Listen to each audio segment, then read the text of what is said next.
Yan. So, nandito tayo sa sasakyan. Aalis kasi ako ngayon, may lakad ako. Magmumotor lang sana ako, kaso si Mariel, si Mrs. ayaw akong payagan. Gusto niya nakasasakyan ako. Kinakabahan daw siya. Wala tayong gas. Ayan o. Ayan, wala tayong gas. So, siya ang magbibigay ng panggas sa akin.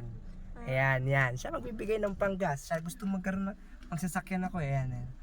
Ayan siya, yan. Gcash na lang. Gcash. Ito na iwan Pang-ubo, mo. pang-ubo. Ayan, strepsil kasi may ubo ako.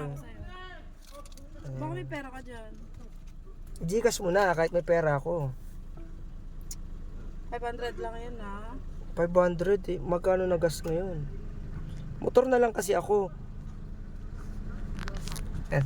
Tinago niya yung ano. Tinago niya yung susi ng motor.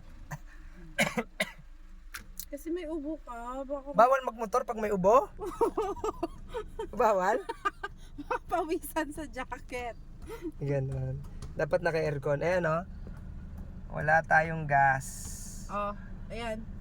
Sent. Look. Tingin nga. Tingin. Tingin na para. Ayan. Ay, 1,000! Woohoo! Mahal talaga ako nito, no? Benta to sa tindahan. Ay, Moriel! Wala ka ba? Sige na, lumayas ka na para Bye-bye! Ingatan na, mababay.